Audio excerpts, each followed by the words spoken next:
Welcome to Zoom O'Clock with your host Tessy Antony de Nassau. This podcast brings you enlightening discussions with leading experts and public figures directly to your ears.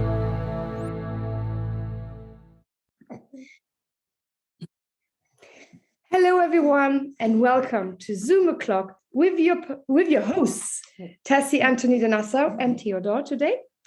I have a dear friend of mine, as usual with my podcast. It's all people that inspire me personally. Today I am speaking to Corinne Cahen, Minister of Family, Minister of Integration and Minister of the wider Luxembourgish region. Hi Corinne. Hello everybody. Hello Theodore. So we're going to start, as we said before, in Luxembourgish, because we're both Luxemburger, and it's important to include our beautiful language. And then we will switch back to English for the podcast in itself, because our wider audience is more English speaking than Luxembourgish, sadly, for now. Who knows, in a few years, maybe there will be more Luxembourgish speakers as well in America and in Russia and in France. But until then, we need to do it in English. Is that okay with you? Perfect. Also, my liebe Corinne, kann ich dich Corinne nennen? Natürlich, so geht nicht. Super. Corinne, also, you are the president of the DP, the Demokratischer Partei in Luxembourg. You, as I said, you're the Minister of Family, Integration and Minister of the wider region in Luxembourg by the Luxembourg government. You are a politician, an MP in Parliament in Luxembourg. Before that, you were a journalist. You also were the owner of Chaussures Léon, as I could see here, and the president of the Union Commerciale de la Ville de Luxembourg. Wow, Corinne, also du hast wirklich viel Hannoter und du musst auch ganz viel. Komm, wir fangen mal an mit dem Ministère de Famille. Das Ministère de Famille, also ich gucke ja auf den Instagram, du warst immer noch weh. Und ich fand das so wichtig, was du da machst, weil du bist sicher, dass wir Mammen, Pappen, Bopen, Bomen und Caregivers, Schulen, Lehrer und alles, dass wir wirklich, wenn es könnt, mit dem Thema Familie, dass wir wirklich schon, was wir brauchen, für neue Kammer zu gucken. Erzähl uns ein bisschen davon. Ja, das war eine von meinen Motivationen, für überhaupt an Politik zu gehen, dass ich fand, dass Work-Life-Balance gebraucht wird, reformiert zu gehen. Das heißt, du hast deine Baby-Shows, du kannst schaffen an der Baby-Shows und das kann leider nicht verrehen. Das ist aber wichtig, dass sowohl die Mama wie auch die Pappen Zeit tun, für hier Kinder, ohne aber hier Arbeit abzugehen, ohne sich an irgendein Aufhängigkeit par rapport zu ihrem Partner zu beginnen. Und dafür, das war eine von meinen größten Motivationen, für was ich in Politik gegangen sind. Das war für die Mama und Papa mehr Zeit zu geben mit ihren Kindern, ohne dass sie den Schwamm mussten abzuhalten mit Schaffen direkt. Und ich meine, da haben wir zum Beispiel die neue Congé parental angefordert, wo wir auch gesehen, dass ganz viel Leute, ganz viel Pappen, die Congé parental holen. Für die Mama, weil es war aber schlecht remuneriert und ganz rigid, das war viel Männer rigid, das finde ich flexibel. Und da sehen wir, dass am Anfang schon mehr Pappen den Congé parental holen wie Mama, weil am Anfang ganz gut Zeichen ist, weil wir hätten ja gerne, dass die Mama und der Papa beim Baby sind, der Baby kennenlernen, Zeit man kann verbringen, und aber auch können weiter hier Karriere machen. Und das ist zum Beispiel etwas, wo mir immens um Herz leid. Neben den Zukunftschancen natürlich von den Kindern.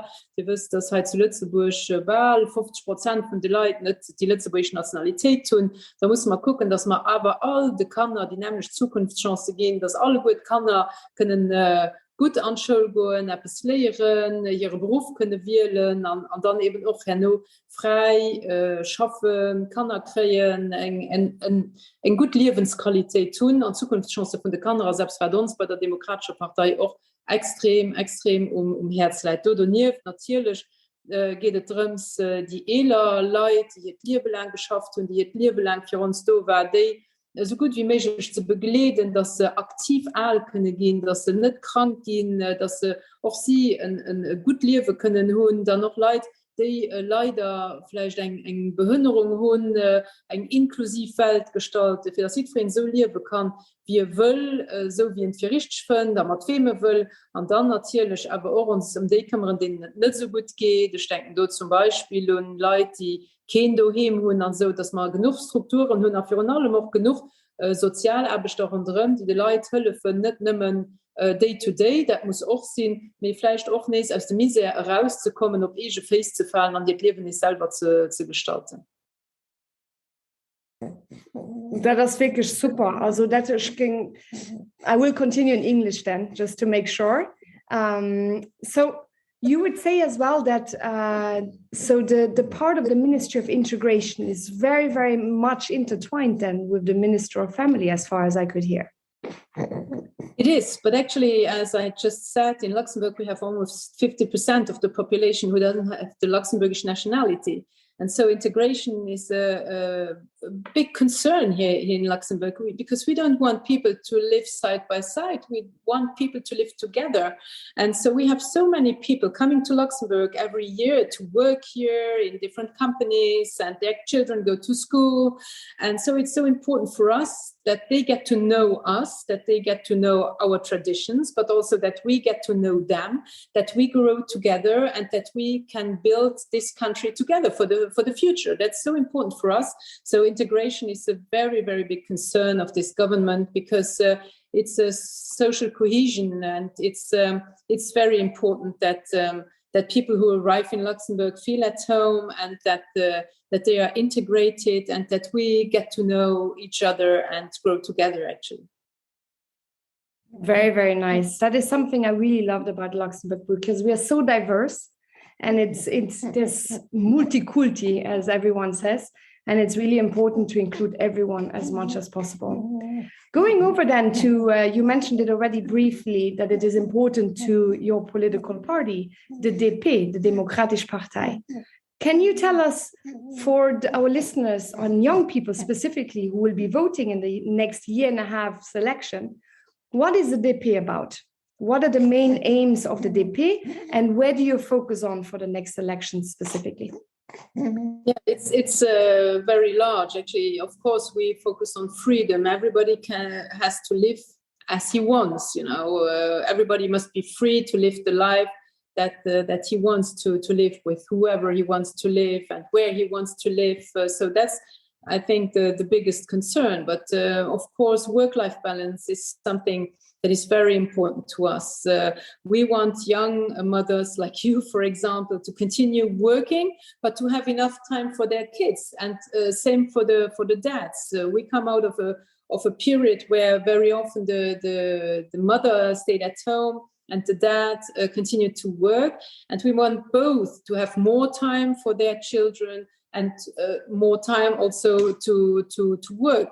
So work-life balance is something very important. That's why we introduced the new parental leave, where more fathers take it now than mothers, which is really, really great, because we don't want anybody to be dependent on anybody. And then when I'm talking about kids and I see your very, very cute baby, for us, it's very, very important that all the children have the same chances in their life, never mind if they are Luxembourgish or not Luxembourgish, if their parents are rich or not as rich. It's important for us that the children have the same chances, and we work on that at school, and we work on that around school, that every child can make the hobbies that he wants or she, that every child can succeed in school and choose his job later on. So the chances, the future chances, opportunities for kids is something that is really, really important for our party. And then also the young people, I mean, we come now out of a period that was and that still is quite heavy for kids, for young people. I have 5 teenagers at home. So for them, they couldn't go out, they couldn't go to school for a moment. It was quite a difficult period. It still is. And for us, it's important to consider what they feel, what they want, what they need, especially, and to not to decide for other people, but to decide together with the people what they need and what we as politicians can do for them so that they can have a good or a better life. Wow, 5 teenagers. I did not know that. I knew that you have children, but I wasn't aware that it is 5 of them. That is impressive. Two are mine. 2, and so a beautiful patchwork family. As we do. We are also 4 children here now with Theodore, and I think that's amazing. So tell me, Corinne, how is it for you as a woman in Parliament when you started as well? Because that has been a while ago. How was that transition for the male politicians as well to see more female politicians now in the Chambre des Députés as well? Have you always been welcomed with open arms? Let's say like this. First of all, I was an MP only for 3 weeks, so I cannot really talk about me being a member of Parliament because I have been there only for 3 weeks. I don't want to say that something is better or worse because I'm a woman. As well, I don't want to say that something is better or worse because I have a Jewish background, for example. When I was young and I went for a job and I was not taken, I never said it's because I'm a woman or because I'm Jewish. I thought, okay, it's because I was not good enough or I don't fit into the team or whatever. So I'm not very keen on always saying it's because I'm a woman that I'm weak or strong. I'm me. And I don't really like quotas. So of course you can sometimes play with it when you're just the only woman. I remember that I was an elected member of the Chamber of Commerce here in Luxembourg, and there were mainly men or almost only men. And I was not only a woman, but I was quite young at that time. And so it was a bit weird probably for some of them who were used of being only between men. Of a certain age, maybe even, but I think this has already changed. I don't feel. I think that we all should be role models, but not because we are women, but because of what we do and because of what we. Yeah, I see this with my kids also. Very often, I see it with other women. Very often, women. Have less self-confidence, actually. I think we are a little bit more, if you ask a woman to do something, she will say, I'm not sure whether I'm the right person to do this, maybe I cannot do this, etc. We should be more self-confident, I think, as women. That's, yeah. That is a very, very nice way how you put it, because I agree that we should not reinforce these stereotypes that we say, oh, because I'm a woman. And I totally agree that we all have our own self-worth and our own capabilities, and that we should hire on capabilities if possible. I do understand as well the other side where we say, well, if we do hire on capabilities, in some traditional societies, specifically in Switzerland, for example, they will hire more men eventually, just because that is as it always has been. Here in Switzerland, women are still not paid the same as men for the same work. And it's very, very well known. And it's a big problem, I think. So, but I think it's, sorry, Tessy, but I think it's the same everywhere. But still, if we make the law, when I used to be an employer. And when you have the choice between a man or a woman of, let's say, they are both 30 years old, then at the time, people would tend to take the man, because they would say, oh, because the woman, she doesn't have kids yet, she will get kids, and then she will be away from work, etc. When you allow men, or when you tell men to stay at home with their kids for a certain period of time, then you have inequality between men and women. Okay, it's still the woman who is pregnant and who will give birth, but still we want men to take more responsibilities at home.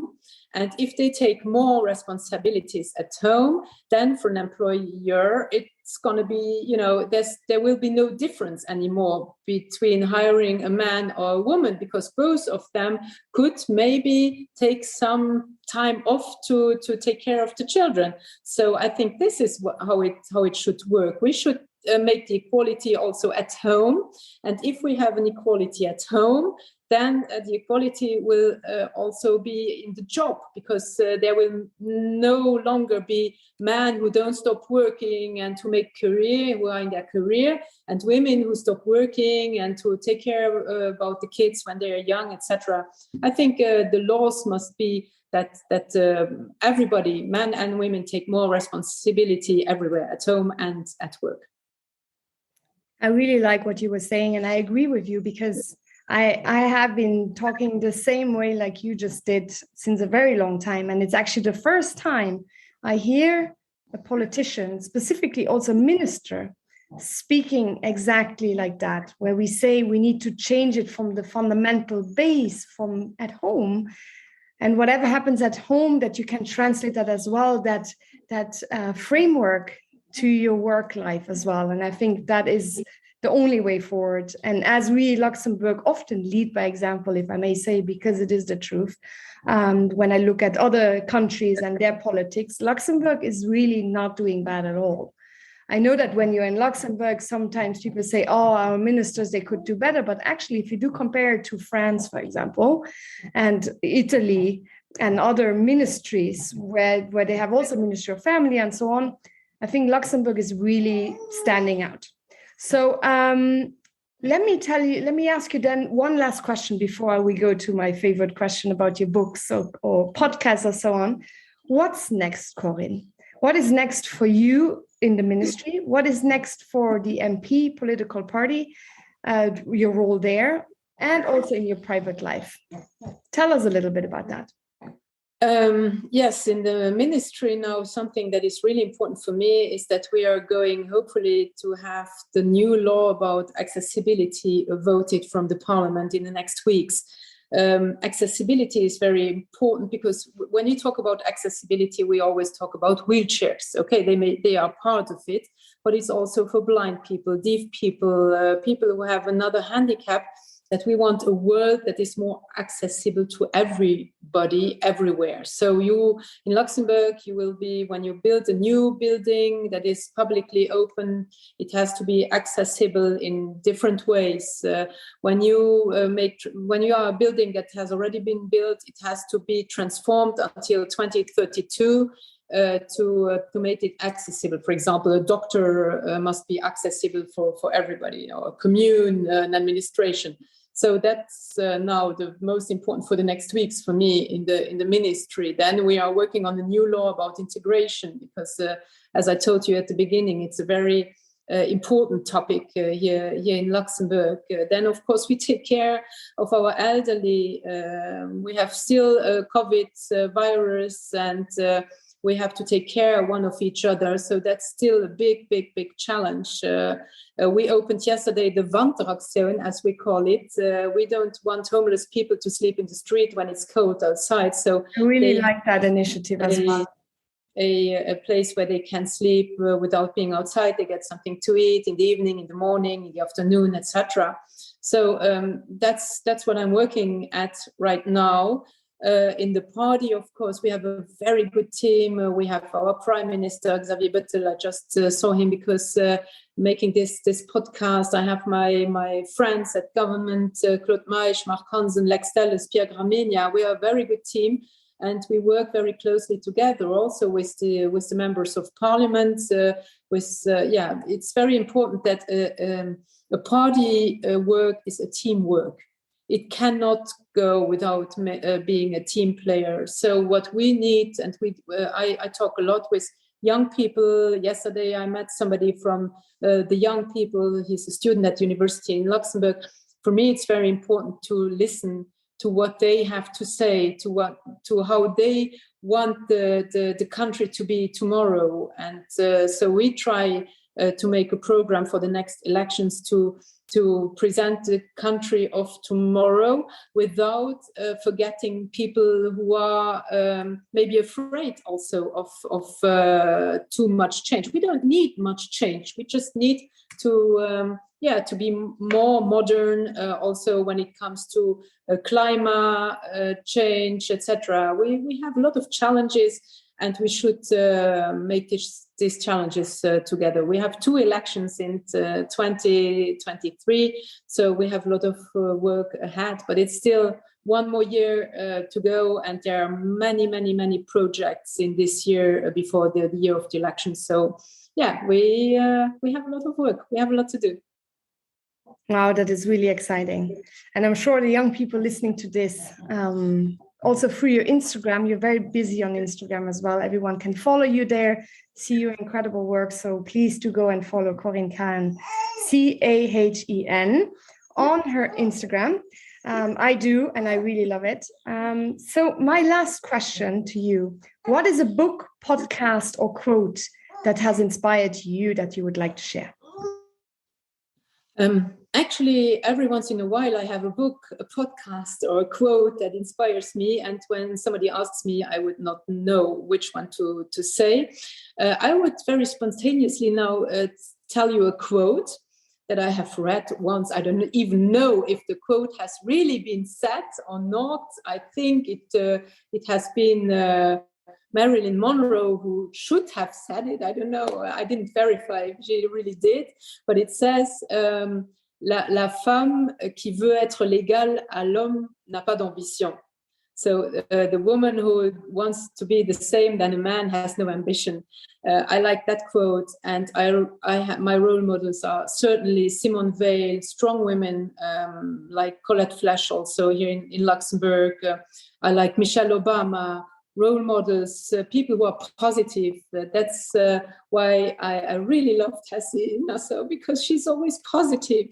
I love people who are positive, who have energy, and who can give some of their energy to other people. So that is for me the most important now. There are many books that I love. There are many podcasts that I really like, but it's difficult to choose one now. So I leave it to the quote. Wow, I love that quote. I'm definitely going to take it and use it as well. I really think it's beautiful and it's so relevant. Why be like someone else? Like, as they say, why be as everyone else if you can be a unicorn, right? So really fantastic. Thank you for that. That is a really nice way of finishing this podcast.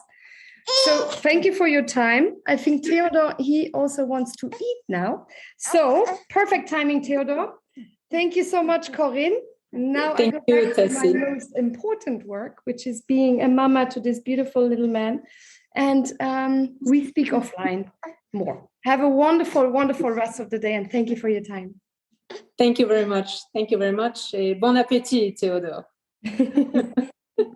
Thank you for listening to this Zoom O'Clock.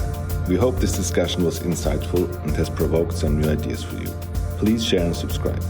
If you like to keep in touch with your host, you can find her on Instagram under Tessy_from_Luxembourg and on Twitter under Tessy_DE.